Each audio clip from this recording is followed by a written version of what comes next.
What is up, everybody? UFC 275, Vegas 275, UFC Vegas 275 in the books. Whew. Crazy fight, crazy fight. As you can see, I'm wearing my banana hat. I lost to L. Dawson. You will see more about that on Betting Bananas.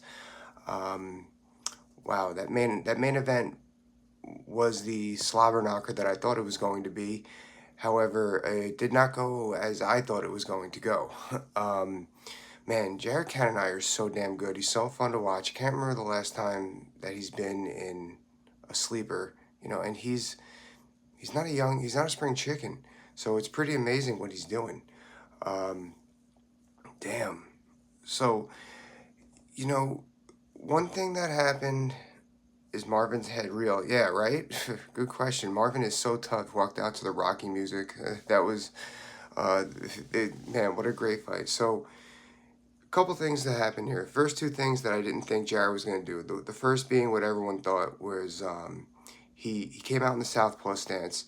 I agree with the announcers. I did listen to the announcers this time, where he probably was looking for those calf kicks, which were somewhat which worked for the most part. However, he did get lit up a little bit.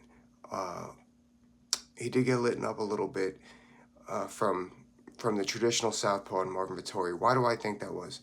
When you're not used to going one way, he's an orthodox fighter for the most part, and as you saw later on, he stuck to the orthodox.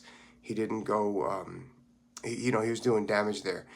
When you're so used to going one way, sometimes you tend to lean on that favorite side, and it makes you square up a little bit, even though, like, you're going to lean back. So when you lean back, you square up, and I think that left him open for the power shots from Marvin. Marvin really didn't try a whole lot of wrestling in that fight. I didn't think he was going to. But another thing happened is Jared really pressed. He really kept the fight going towards Marvin, which everyone thought in that smaller cage it was going to favor Marvin. He didn't give him opportunity to breathe, and when he did press or he'd stand his ground, like I said so many times, sometimes going forward is just standing your ground. There's damn things in my face. He did that so well.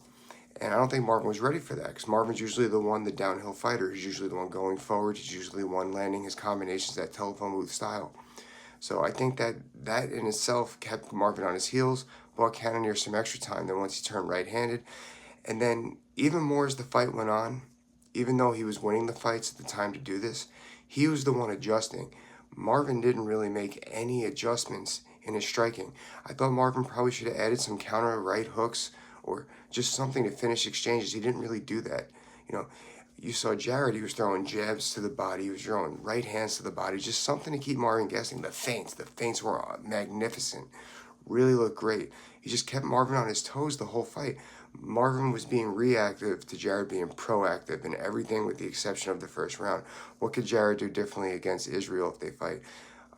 Great question. What could Jared do differently against Israel? Well, he could press a little more, and then there's a couple times, Stevie, as you saw in the later rounds, he didn't press too hard. He didn't get greedy. He kind of held the center. He took the 3/4 of the cage instead of the whole thing. Maybe do that against Izzy so you don't run into any spinning stuff or get Izzy to get loose. Make Izzy readjust. That's something that he could do against Izzy going forward. However, I don't even know if he really fights Izzy. Like I said prior, I think whoever wins this fight, it depends what happens with Forrest Whitaker. I think if Forrest Whitaker loses, Jared could get another title fight. I felt that then. I feel that now, even though this performance was masterful. On top of that, too, I really would like to see Jared fight Chris Weidman. I know that that's probably not in the cards anytime soon, especially Chris has a fight coming up. But if Chris comes off a win, I'd like to see that fight, particularly if Whitaker wins and they put him against Izzy again. So, yeah, masterful fight. Just I love the adjustments on. This is what I mean by adjustments. It's not like he totally switched his game plan. Yes, he added in the wrestling, which was fantastic, but sometimes adjusting isn't going from, the box is not working at takedowns. The adjustments he made was like 1A to 1B. He kept boxing, but he switched up. He feints, he threw the body, he threw different angles. The footwork, as his coaches were talking about, which was great. Great cornerman work. Just a great team win right there for those guys. Those were the adjustments made that were effective. Yeah, I was a little surprised with Marvin that he didn't make any adjustments, really, it felt like. He the same way he won in round 1. It felt like he was trying to fight that fight going forward, and then when Jared adjusted, he didn't do anything. Yeah, it was really interesting to see that. So, yeah, what else do we see tonight? I was a little surprised that earlier on with Ismagulov, the Russian fighter who fought Nalby. I can't think of his name. I used to train with the guy.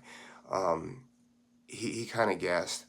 Armin Sarukian, totally dominant. We saw that coming. It was a good night. It was a good night of fights. Main event saved everything. Even if anyone had anything to complain about, it was really good to see what's going forward. Anyway, that's all I got, guys. Real quick, want to do a quick recap on what I thought of Jared Cannonier. I love watching that guy fight. It's really awesome seeing some guy that's, like I said earlier, a little bit older, still doing at such a high level. He's not gassing in 25 minutes in. He looks fantastic. Great stuff. Talk to you guys later. Bye-bye.